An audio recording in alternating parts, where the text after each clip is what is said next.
Welcome to CoinPost, crypto and blockchain related news. The creation of Vitalik Buterin called Ethereum blockchain has been targeted by competitors many times already, and today we would like to discuss the EOS project, which has all the chances to scooch Vitalik and his Ethereum from the title of King of the Hill, that is the hill of leading platform for ICOs and decentralized apps. We are about to review what EOS is and what kind of prospects does it hold to. Subscribe to the channel, hit the like button, and we begin.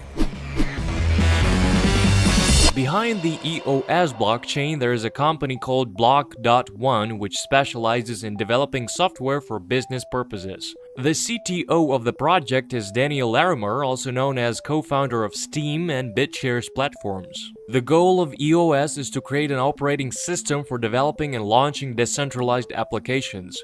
Unlike Ethereum, which network processes 20 transactions per second, the scalability of the EOS blockchain should reach several thousands or even millions of operations per second. Besides this, the developers have promised to simplify the process of interacting with the platform and minimize the commission fees per transactions.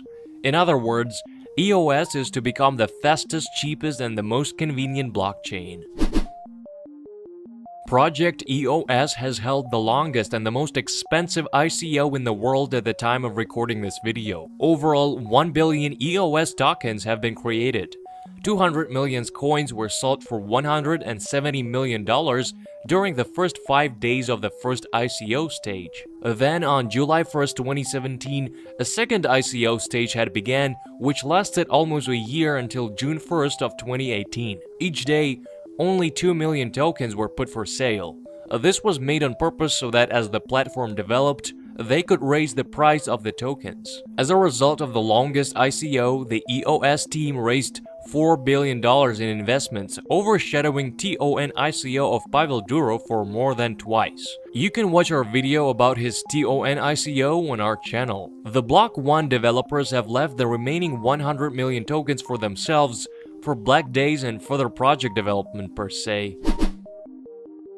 As of this day, EOS ICO has been successfully finished, and the developers from Block.one have released the software for the network launch.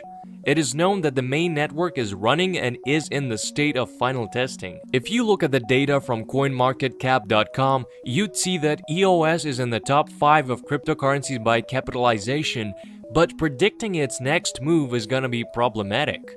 You see, as Block.one has initially stated, they have released the software and removed any responsibility for the future of the project. They do not refuse to improve their software, but as for the launch of the main network and its development, the ones responsible must be its users. There are two main questions addressed to EOS now. The first one, how good is the programming code? More than 10 critical vulnerabilities have already been found on the network. As developers put it, they have all been successfully fixed, but there's still a high probability of new bugs occurring during the workflow. The second issue within EOS is its high centralization. In order to process transactions quickly, a decision was made to apply POS mining, which features 21 nodes responsible for processing operations. The network validators are chosen by the EOS token owners throughout voting. The power of the vote depends on the quantity of money stored in the wallet, wherein almost half of all the tokens are located on only 10 addresses, meaning the owners of these wallets will be able to appoint their own validators in an individual order. This way, EOS may turn into a corporate blockchain which could be controlled by a small group of people.